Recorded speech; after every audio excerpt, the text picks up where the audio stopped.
Boa noite, pessoal. Vamos iniciar aqui mais um estudo do Evangelho.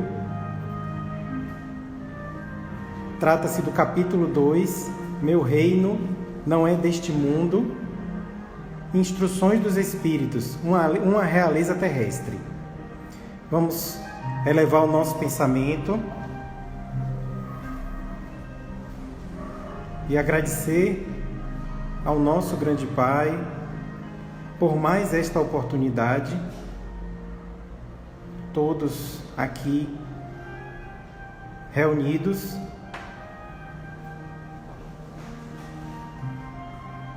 para ouvir e tentar entender a palavra do nosso grande Mestre, o Cristo, que aqui esteve para nos ensinar o caminho. Que possamos compreender a essência do seu ensinamento, Cristo, para colocarmos em prática no nosso dia a dia a tua sabedoria, os teus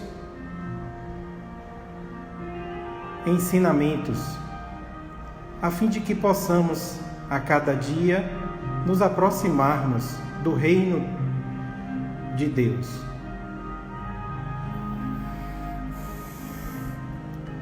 Então vamos ler aqui o que a espiritualidade nos quis dizer. Trata-se do capítulo 2 do Evangelho segundo o Espiritismo. Meu reino não é deste mundo. É uma instrução do Espírito que se denomina como uma rainha de França, que foi dada em 1863 em Havre, na França. Vamos iniciar. Uma realeza terrestre. Quem melhor do que eu pode compreender a verdade destas palavras de nosso Senhor? O meu reino não é deste mundo. O orgulho me perdeu na terra. Quem, pois, compreenderia o nenhum valor dos reinos da terra, se eu o não compreendia? Que trouxe eu comigo da minha realeza terrena? Nada, absolutamente nada. E, como que para tornar mais terrível a lição, ela nem sequer me acompanhou até o túmulo. Rainha entre os homens, como rainha julguei que penetrasse no reino dos céus. Que desilusão! Que humilhação quando, em vez de ser recebida aqui qual soberana, vi acima de mim, mas muito acima, homens que eu julgava insignificantes e aos quais desprezava, por não terem sangue nobre. Oh, como não compreendi a esterilidade das honras e grandezas que com tanta avidez se requestam na terra. Para se granjear um lugar neste reino, são necessárias a abnegação, a humildade, a caridade em toda a sua celeste prática, a benevolência para com todos. Não se vos pergunta o que fostes, nem que posição ocupastes, mas que bem fizestes, quantas lágrimas enxugastes. Ó Jesus, tu disseste, teu reino não é deste mundo, porque é preciso sofrer para chegar ao céu, de onde os degraus de um trono a ninguém aproximam. A ele só conduzem as veredas mais penosas da vida. Procurai-lhe, pois, o caminho, através das urzes e dos espinhos, não por entre flores. Correm os homens por alcançar os bens terrestres, como se os houvessem de guardar para sempre. Aqui, porém, todas as ilusões se somem. Cedo se apercebem eles de que apenas apanharam uma sombra e desprezaram os únicos bens reais e duradouros, os únicos que lhes aproveitam na morada celeste os únicos que lhes podem facultar acesso a esta. Compadecei-vos dos que não ganharam o reino dos céus.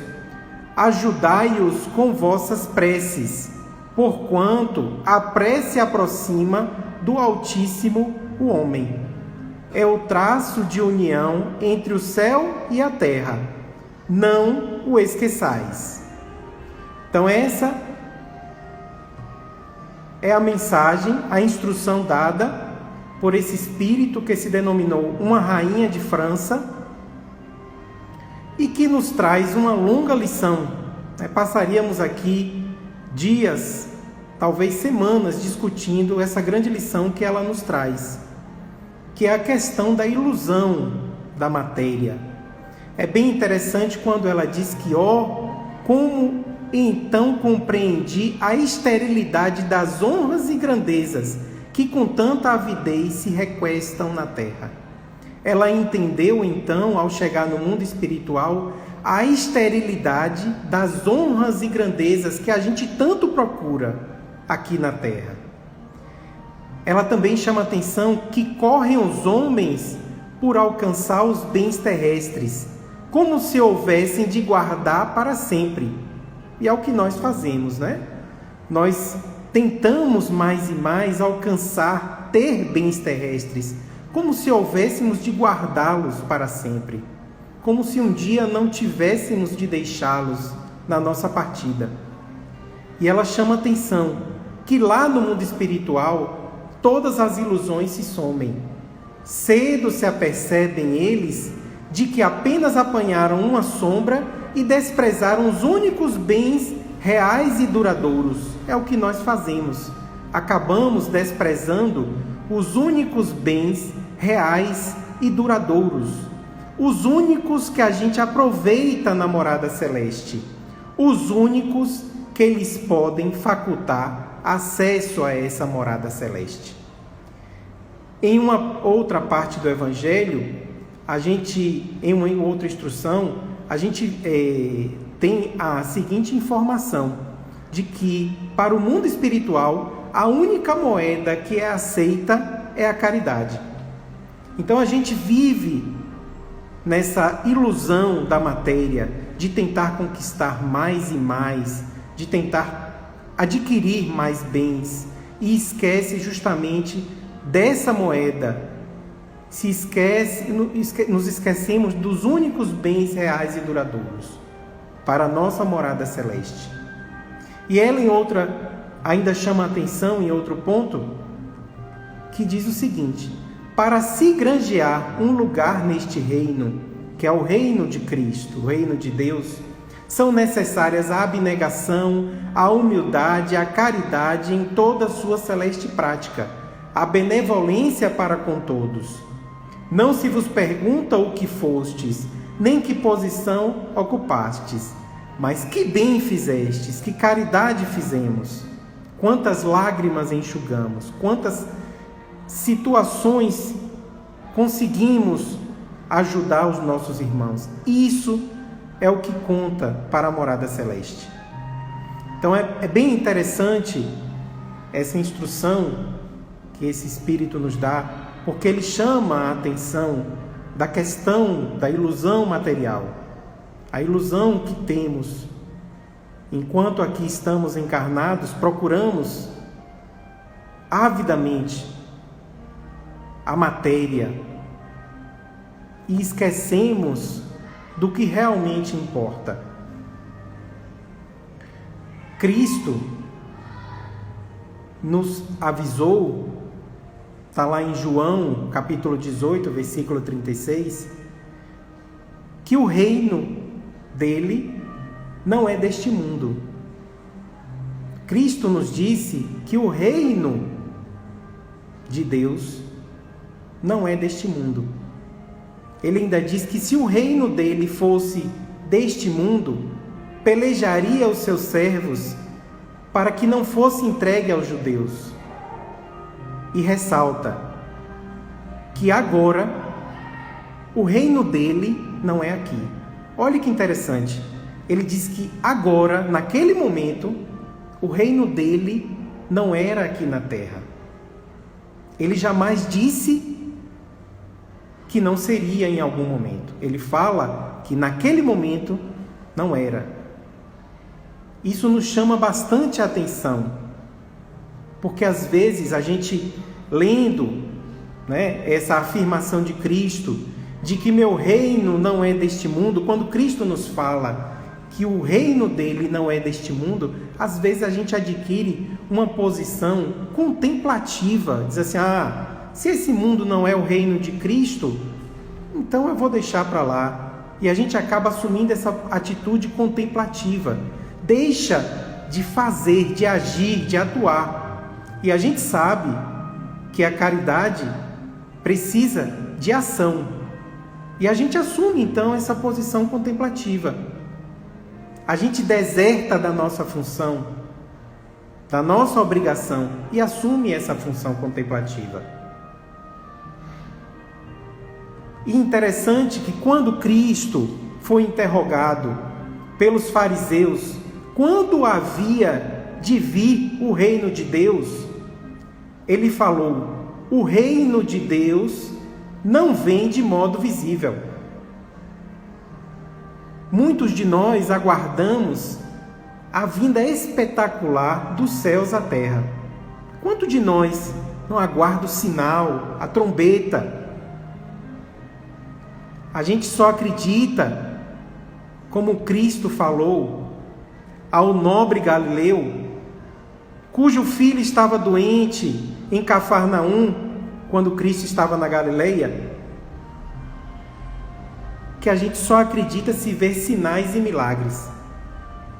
Cristo, quando foi interpelado por esse nobre Galileu e pediu a ele que fosse curado o seu filho, está lá em João, capítulo 4, versículo 48,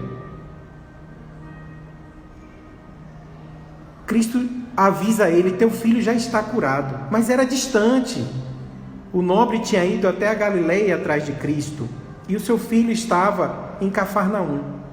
E o nobre fala: mas eu preciso que tu vás comigo curar lá o meu filho.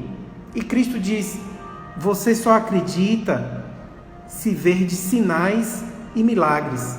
Se não ver de sinais e milagres, você não acredita, você não tem fé. E é o que nós fazemos. Nós estamos procurando o tempo todo os sinais, os milagres. E o Cristo já nos avisou que o reino de Deus não virá de modo visível. Porque o reino de Deus está dentro de nós mesmos. Cristo nos avisou, está lá em Lucas capítulo 17, versículo 21, que o reino de Deus está dentro de nós mesmos. E Ele nos pede: busca primeiro o reino de Deus e sua justiça, e todas as outras coisas te serão acrescentadas. E o que nós fazemos? Buscamos primeiro a matéria, corremos atrás das coisas materiais. Queremos trocar o carro, queremos reformar a casa, queremos fazer aquela viagem inesquecível, queremos trocar os móveis, mas a gente não busca o mais importante, que Cristo mesmo nos falou, que é o reino de Deus. E no final, ficamos como aquela rainha da França, aquele espírito que na desilusão do mundo espiritual percebeu então que tudo o que ela foi em busca não tinha valor. Então essa deve ser a nossa busca, o reino de Deus. E esse reino de Deus está dentro de nós, como Cristo mesmo nos ensinou. Esse reino de Deus, então, deve ser buscado por nós mesmos. É imperativo que nós façamos a nossa iluminação interior. Já que o reino de Deus está dentro de nós mesmos, precisamos buscá-lo através de iluminação interior. E nós é que devemos começar essa busca. Normalmente a gente fica aguardando a receita, a gente fica aguardando o passo, né? O caminho que algum médium, ou quando somos espíritas, né? A gente fica aguardando lá aquele detalhezinho que o médium, o espírito, ele vai assim, desse jeito, e a gente esquece que a gente deve buscar dentro de nós mesmos esse reino de Deus, através da nossa iluminação interior.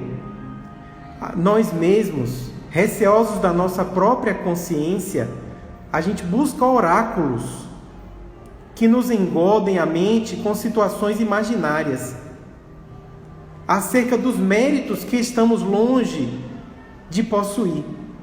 Aguardamos, como eu já disse, que médiuns e benfeitores nos exonerem da responsabilidade de trabalhar, porque para a gente conseguir encontrar o reino de Deus, a gente precisa trabalhar, a gente precisa buscar, agir. Não podemos ficar esperando que Ele apareça trazendo sinais. A gente tem que trabalhar, a gente tem que correr atrás. Ficamos como aquele doente no tanque de Betesda, né? Quando Cristo estava prestes a entrar em Jerusalém. Na porta de Jerusalém tem um tanque, que eles chamam tanque de Betesda, onde ficam pessoas doentes, aleijados, né? Ficavam, naquela época, há 2000 anos atrás, ficavam pessoas doentes, aleijadas, aguardando que as águas se mexessem, porque eles achavam que naquele momento, onde as águas se mexiam, seria um anjo, e que quem entrasse primeiro na água ficaria curado.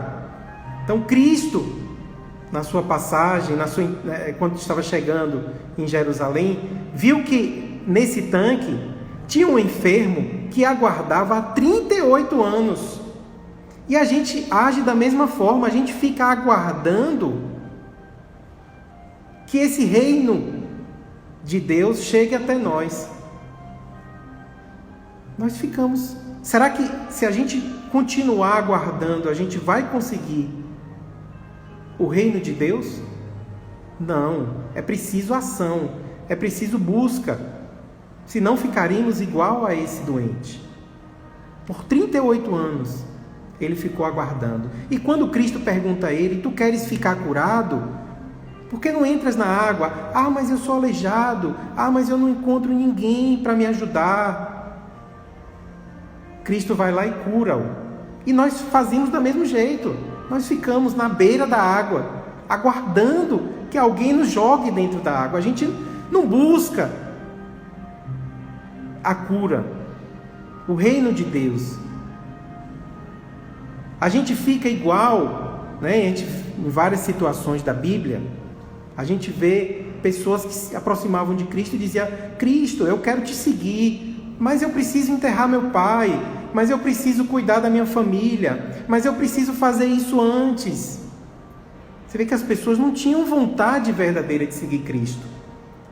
A vontade verdadeira não existia. E é por isso que Cristo nos diz, está lá em Lucas, capítulo 9, versículo 62, quem lança a mão do arado e olha para trás, não está apto para o reino de Deus. Quando a gente lançar a mão do arado, a gente não pode olhar para trás, a gente não pode pensar, a gente precisa se desapegar da matéria. É isso que Cristo nos quis avisar. Quando a gente lança a mão da ação, do trabalho, do arado, a gente tem que esquecer da matéria que a gente está deixando. Porque todos esses diziam: Cristo, eu quero te seguir. Cristo, eu quero seguir os teus passos, mas eu preciso fazer isso. Eu preciso ajeitar aquilo, eu preciso... Na verdade, não existia a vontade verdadeira. E nós estamos desse jeito. Na beira do lago, atrás de Cristo, mas lembrando das nossas coisas materiais o tempo todo.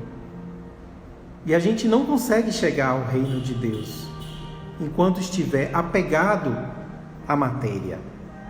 A gente não consegue chegar ao reino de Deus enquanto estivermos ligados a este planeta, às coisas materiais.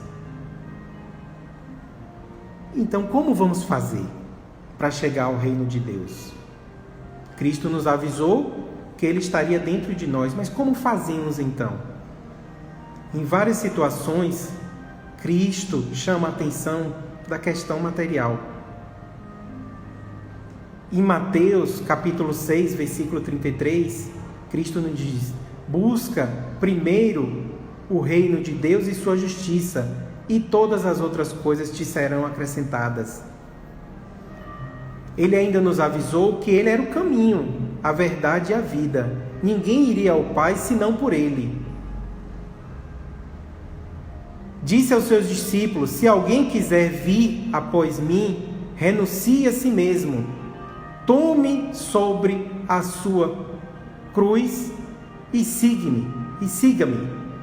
Ou seja, precisamos renunciar a nós mesmos. Precisamos tomar a nossa cruz e seguir a Cristo. Ou seja, resumidamente, se quisermos encontrar o reino de Deus, precisamos seguir o caminho de Cristo. Não há outro caminho. E é bem interessante, Cristo, tão conhecedor como é de todos nós, suas ovelhas desgarradas, quando o rapaz pergunta a ele: mestre, como faço para chegar aos céus? Ele diz: olhe, cumpra os ensinamentos, não matarás, não roubarás, não adulterarás.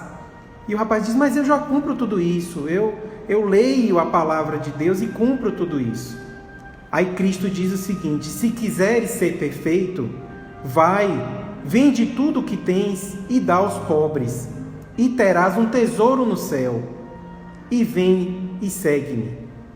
É bem interessante notar que, se quisermos ser perfeitos, precisamos vender tudo o que temos, que assim teremos um tesouro no céu.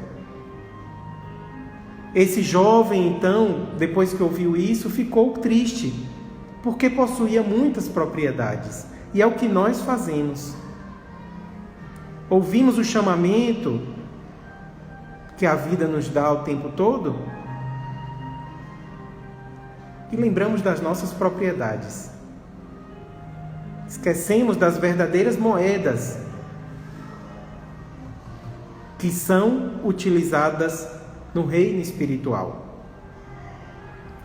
Em várias situações, Cristo nos avisa do perigo da matéria. Em Mateus, capítulo 6, versículo 19, ele diz: não ajunteis tesouros na terra, onde a traça e a ferrugem tudo consomem, e onde os ladrões minam e roubam. Mas ajuntei tesouros no céu, onde nem a traça nem a ferrugem consomem, e onde os ladrões não minam e nem roubam. Em outra situação, Cristo ainda nos chama, está lá em Lucas, capítulo 12, versículo 15: acautelai-vos e guardai-vos da avareza. Ainda em outra, está lá em Lucas, capítulo 12, versículo 33: vendei o que tendes e dai esmolas, fazei para vós bolsas que não se envelheçam, tesouro nos céus que nunca cabe, aonde não chega ladrão e a traça não rói. Ainda em outra situação, Cristo nos diz, está lá em Mateus capítulo 19, versículo 29: e todo aquele que tiver deixado casas, ou irmãos, ou irmãs, ou pai, ou mãe, ou mulher, ou filhos, ou terras, por amor de meu nome, receberá 100 vezes tanto e herdará a vida eterna. Em quantas situações o Cristo nos chama a atenção das coisas materiais, a matéria, e não é só a propriedade, o bem terrestre. Ele chama a atenção também irmãos, irmãs, pai, mãe, mulher, filhos, terras. O que realmente disso tudo é nosso? o que levamos ao adentrar na morada espiritual? O que de tudo isso realmente é nosso?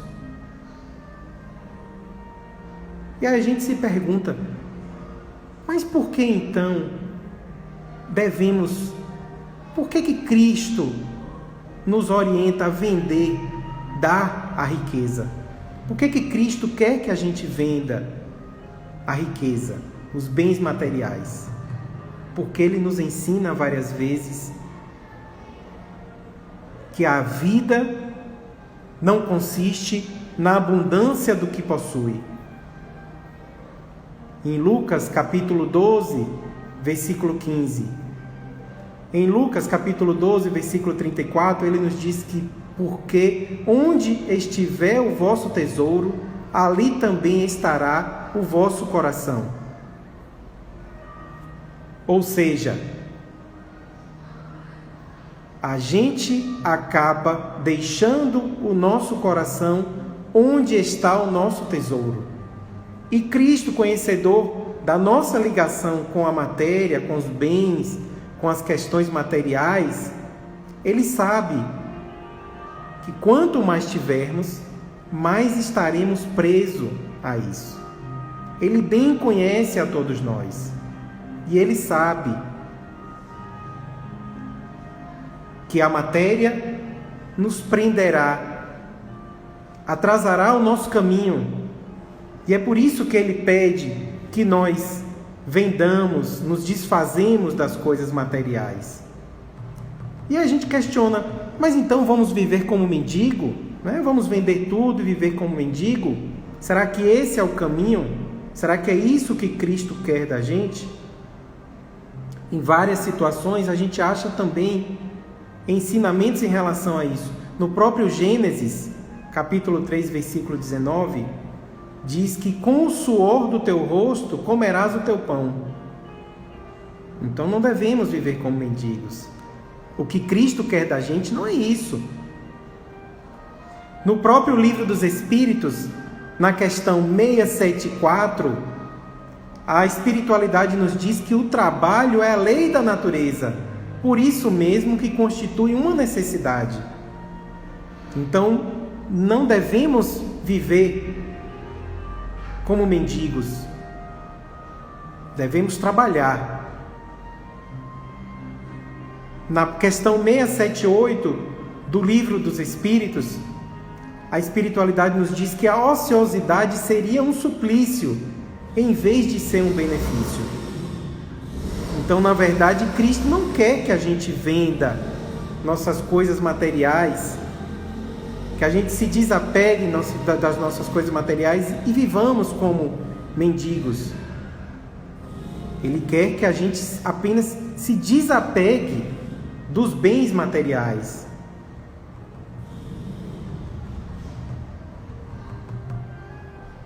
Nós não estamos proibidos de gozar dos bens terrestres.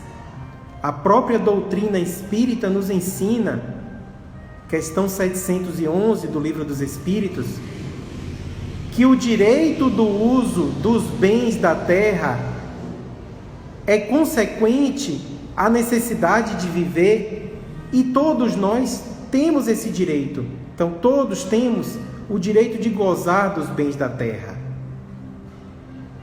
Na questão 712 do mesmo Livro dos Espíritos, Kardec pergunta à espiritualidade: com que fim pôs Deus atrativos no gozo dos bens materiais? Por que Deus coloca tanto atrativo no gozo dos bens materiais? E a espiritualidade diz que é para instigar nós, homens, ao cumprimento da nossa missão e para nos experimentar por meio da tentação. Então, na verdade, o gozo dos bens materiais é considerado pela espiritualidade como tentação para todos nós. Kardec ainda pergunta nessa mesma questão, item A, qual o objetivo dessa tentação? E a espiritualidade nos diz que é desenvolver em todos nós a razão, para que nós nos preservemos dos excessos. Olha que interessante. Então é um direito de todos nós gozar dos bens materiais. O que devemos nos preservar é dos excessos desses gozos. Devemos desenvolver a nossa razão para nos preservar do excesso. O que nos traz o mal é o excesso. Por isso que Cristo tanto nos pede para que a gente se desligue dos bens materiais. Ele sabe que o rapaz que o procurou jamais venderia seus bens. Ele conhece a todos nós. E o mais interessante é que nós, a cada encarnação, continuamos do mesmo jeito, ligados às questões materiais. Não mudamos. Então agora entendemos que o mal não está no gozo dos bens terrestres, está no excesso. E inclusive a espiritualidade nos informa, a questão 714 do Livro dos Espíritos, quando Kardec pergunta: que se deve pensar do homem que procura nos excessos de todo gênero o requinte dos gozos? O que deve se pensar naquele que pratica esses excessos? A espiritualidade nos diz: pobre criatura, mais digna é de lástima que de inveja, pois bem perto está da morte. E Kardec ainda pergunta: perto da morte física ou da morte moral? De ambas, diz a espiritualidade. Então, quem continua na prática dos excessos, do gozo, dos bens terrenos, muito próximo está da morte, física e moral.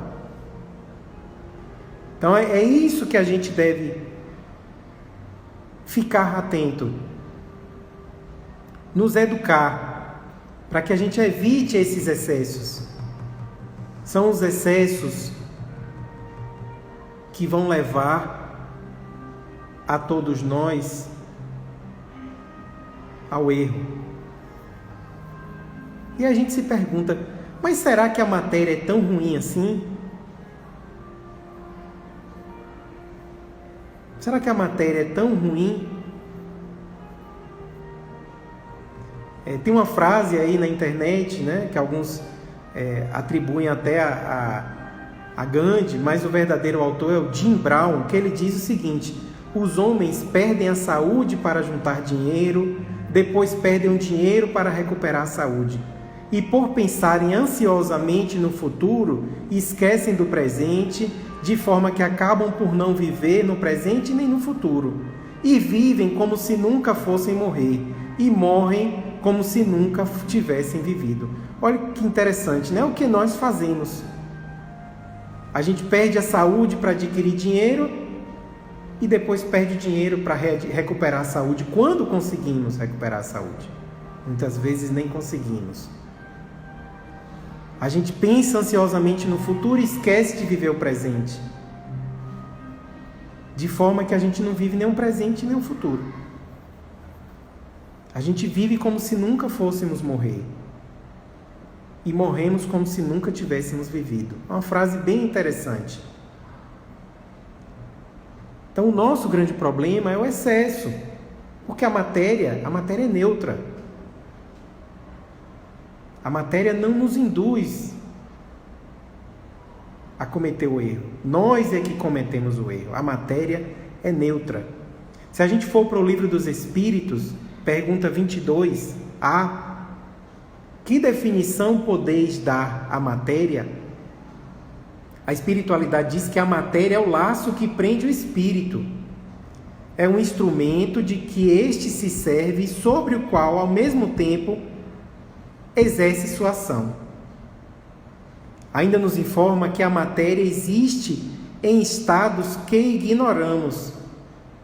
Pode ser tão etérea ou sutil que nenhuma impressão nos cause os sentidos. A gente acha que a matéria é sempre aquilo que nos causa impressão. aos nossos sentidos. A gente pode tocar, ver, mas a espiritualidade diz que não, que ela pode ser tão etérea e sutil que nem causa, nenhuma impressão nos causa aos sentidos. E esse fato agora, a ciência mesmo está comprovando. Recentemente eu estava vendo um documentário que diz que a ciência já sabe que o nosso universo é formado apenas por 4% de matéria atômica. Então tudo isso que a gente conhece, que é formado de átomo, apenas 4% do universo é formado disso. 23% do nosso universo é formado de matéria escura. E 73% energia escura. Energia escura é o que a gente considera como espaço vazio. Então imagine, só 4% do universo é formado por tudo isso que a gente vive, que a gente acha que é a nossa realidade, mas não é a nossa realidade. A realidade universal é muito maior do que isso tudo. E a gente encarna aqui e fica preso a isso. Esse é um dos grandes motivos da nossa derrocada constante. Esse é um dos motivos que faz com que nossa jornada rumo a Deus seja tão longa. Segundo os hindus, em torno de 1 milhão de anos. Os hindus falam que nós humanos levamos em torno de 1 milhão de anos nessa caminhada rumo a Deus. Lá no livro Evolução em Dois Mundos, ditado por Emmanuel a Chico Xavier,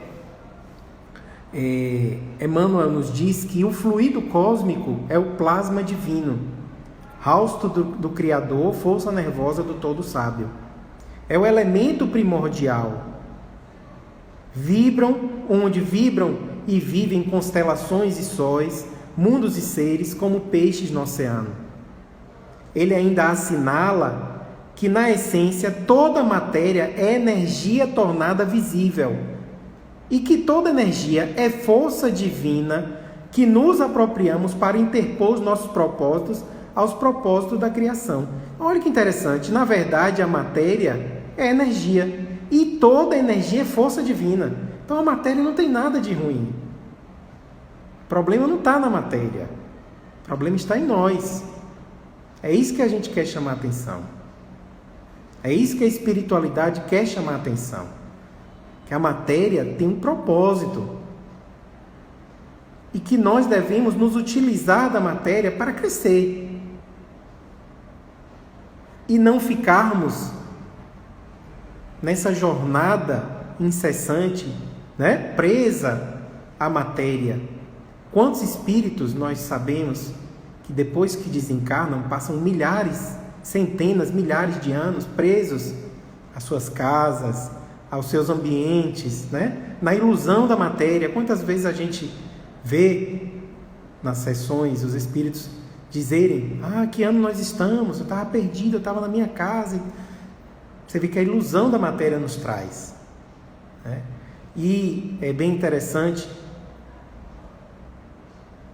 toda essa teoria da matéria que a gente leu aqui reforça a ideia de Paulo de Tarso, que em Atos dos Apóstolos, capítulo 17, versículo 28, diz que em Deus vivemos e nos movemos e existimos. Olha que interessante, Há 2000 anos ele falou isso, e agora a ciência vem comprovando que nós vivemos, nos movemos e existimos em Deus. Tudo isso é Deus, a matéria é Deus. Porque nós agora já sabemos, Emmanuel nos informou, que a matéria é energia condensada e a energia, toda energia, é força divina. Então, matéria é divino. O problema não está na matéria. Nós devemos nos apropriar da matéria para interpor os nossos propósitos aos da criação. Nós devemos nos apropriar da matéria para realizar os propósitos da criação. Sermos co-criadores dessa grande jornada, que o grande Pai iniciou há muito tempo. Então a gente vê que, na verdade, a matéria não é. A matéria é divina. É Deus, né? Deus está na matéria. Deus está em tudo, como Paulo mesmo nos falou. Vivemos, nos movemos e existimos em Deus. Então, que mal é esse que a matéria nos traz?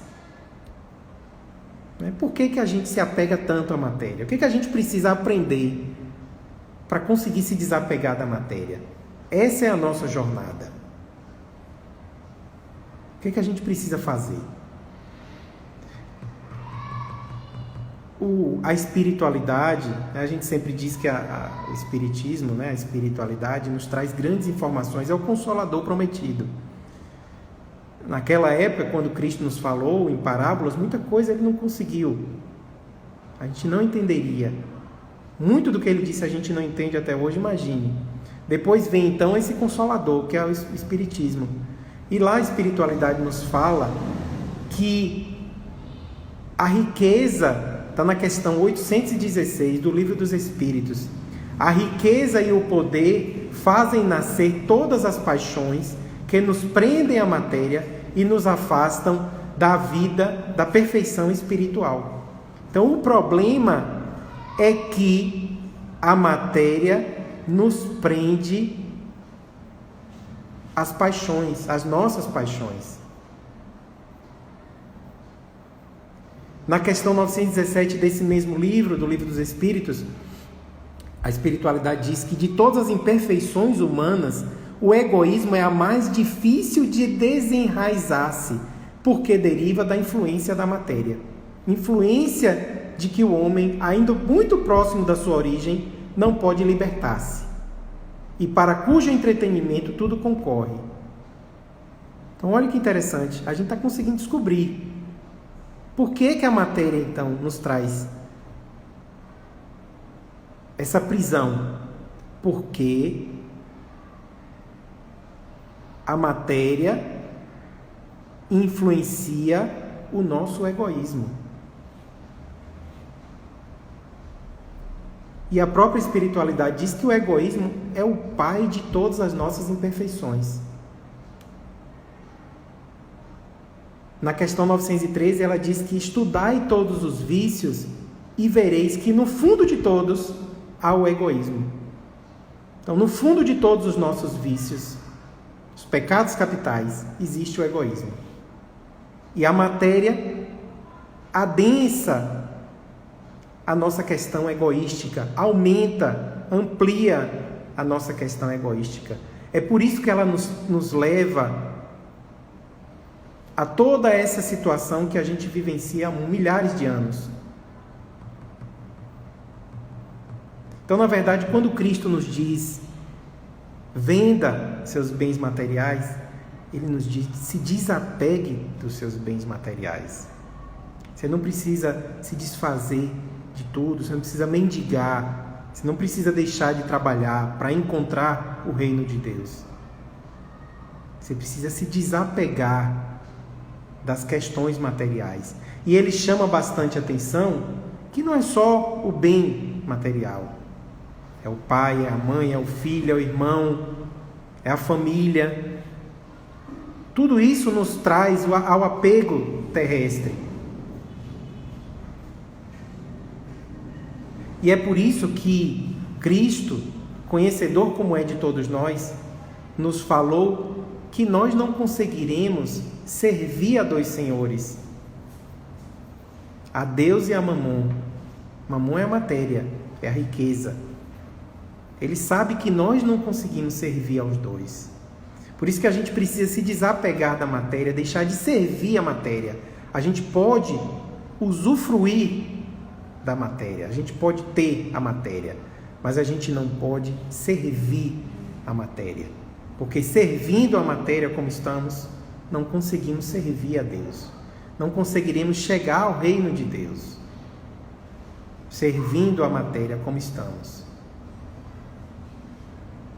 É por isso que Cristo, também conhecedor de todos nós, ele nos revelou que é mais fácil passar um camelo pelo fundo da agulha do que entrar um rico no reino dos céus. porque Ele sabe que a matéria nos prende. Ele conhece a todos nós. Ele sabe que nós não conseguiremos servir a Deus servindo a matéria. E Ele sabe que um rico da matéria tem uma dificuldade enorme. Ele não diz que é impossível, mas ele diz que é muito difícil, porque Ele sabe que a riqueza nos prende.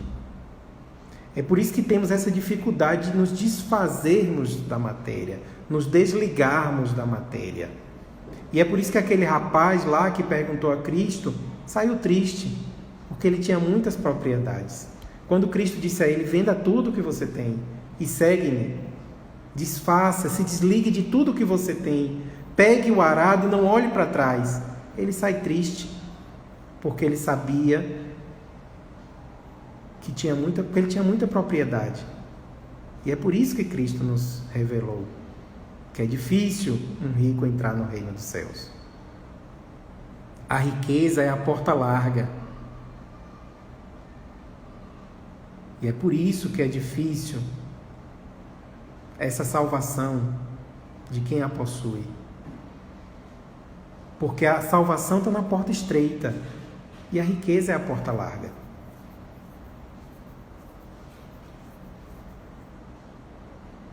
Interessante notar também nas minhas pesquisas que os povos orientais, os hinduístas, os budistas, já acreditam nessa questão da matéria há muito tempo.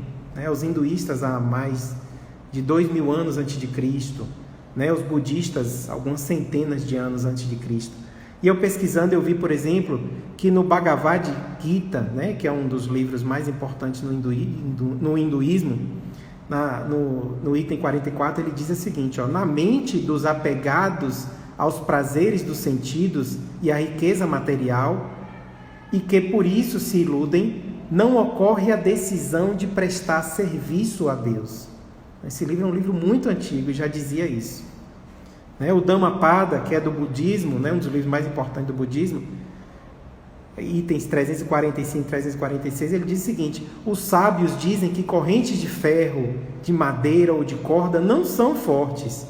Então, as correntes de ferro, de madeira e de corda não são fortes, mas a paixão e o anseio por joias e ornamentos, crianças e mulheres, isso dizem, é uma corrente bem mais forte e que, embora aparentemente solta, é difícil de tirar. Você vê que olha o que nos acorrenta aqui, Então, as religiões orientais também sabem disso, que a gente precisa se desapegar dos bens materiais para chegar a Deus. E nós tivemos assim o merecimento de ter um grande mestre, o Cristo, que veio aqui e nos deixou bem claro. E então, como devemos fazer? O que a gente deve fazer então? A gente já sabe que a matéria nos prende. É muito bom, é gostoso você usufruir da matéria, você comprar um carro novo, você reformar a sua casa, viajar para a Europa, fazer aquela viagem dos sonhos, uma lua de mel, muito gostoso, a matéria é muito bom. Mas então o que a gente deve fazer? O que a gente pode fazer para se desligar, para se desfazer dessa matéria? O que a espiritualidade nos ensina? Na questão 917 do Livro dos Espíritos, Kardec pergunta: a espiritualidade nos informa que o egoísmo se enfraquecerá à proporção que a vida moral for predominando sobre a vida material. Então, o nosso egoísmo se enfraquece à medida que a vida moral for predominando sobre a nossa vida material. E a gente sabe que o egoísmo, na verdade, é o que a gente deve combater. Não é a matéria em si, é o apego, é o egoísmo que ela exacerba. Isso é que a gente deve combater. O egoísmo a gente combate lendo, estudando, ouvindo a palavra de Deus, os ensinamentos do nosso grande mestre, A questão 914 do Livro dos Espíritos diz, a espiritualidade diz: à medida que nós formos nos instruindo acerca das coisas espirituais, menos valor a gente vai dando às questões materiais. Depois, é necessário que se reformem as instituições humanas que nos entretêm e nos excitam. Isso depende da educação. Então, para a gente combater o egoísmo, a gente precisa se educar, ler, estudar. E a espiritualidade, ela é nossa amiga nessa grande tentativa. Podemos utilizar aí os nossos benfeitores, os nossos irmãos, pedir ajuda incessante deles, para que colaborem nesse nosso desligamento material. A gente precisa da colaboração deles. Nós somos todos uma grande irmandade, encarnados e desencarnados, e eles estão aí prontos para nos ajudar. Agora é preciso que nós queiramos. A gente não pode ficar como aquele doente, 38 anos, na beira da lagoa de Betesda. A gente não pode dizer, Cristo, eu quero te seguir, mas eu preciso resolver a minha família. Não, a gente precisa resolver e querer. A gente tem que querer querendo. A gente tem que querer querendo. Essa é a grande situação. Então, para a gente chegar ao reino de Deus, a gente precisa se desligar da matéria. Para que a gente não chegue no final da vida da nossa encarnação, né? Quando a gente adentrar na vida espiritual, a gente não chegue lá como espantado, né? Como essa rainha que veio dar esse depoimento, dar essa instrução espiritual, para que a gente não chegue lá também espantado como ela, achando que as nossas honrarias terrestres permanecerão na vida espiritual. A gente deve se educar, a gente deve ler. E olha o que nós temos à nossa disposição. Uma doutrina como essa, um consolador como é o Espiritismo. A gente tem uma receita na mão. Está bem mais fácil do que quando não tínhamos. A gente hoje já sabe que podemos usufruir da matéria. O que a gente não pode é excedermos-nos no gozo da matéria. A gente não pode fazer isso. E quando a gente analisa tudo isso, é que a gente consegue entender. Eu mesmo já tinha lido essa frase de Cristo várias vezes e não conseguia entender. E quando eu fui estudar sobre a matéria, que eu consegui entender, quando ele nos fala que quem achar a sua vida, perdê-la-á.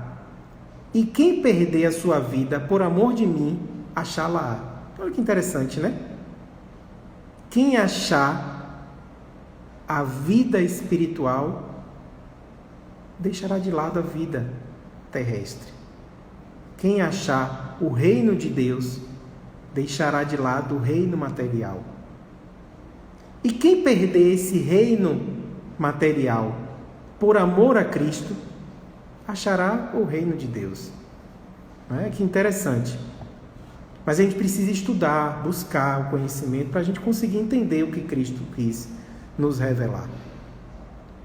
E assim a gente vai finalizando aqui nosso entendimento. Espero que possamos ter contribuído aí para o crescimento de todos, que não tenhamos sido equivocados em nenhum momento, em nenhuma interpretação. Agradecemos a todos, que nos acompanharam nesses momentos. O próximo tema, sugiro que a gente vá estudando o assunto, é o capítulo 17, Sede perfeitos, itens 1 e 2, caracteres da perfeição. E a gente vai finalizar então aqui nosso evangelho de hoje, estudo doutrinário, fazendo aqui uma oração de agradecimento ao nosso grande Pai, ao nosso grande Mestre, agradecer ao Cristo, elevar o nosso pensamento para agradecer ao Cristo por todo esse ensinamento que Ele nos proporcionou, nos trouxe, agradecer por se preocupar tanto conosco, por nos trazer grandes ensinamentos, nos mostrar o caminho e pedir que nós sejamos sempre amparados nossos irmãos espirituais, os nossos benfeitores, anjos guardiões, né, os nossos mentores, sejamos amparados por Ele, para que a gente possa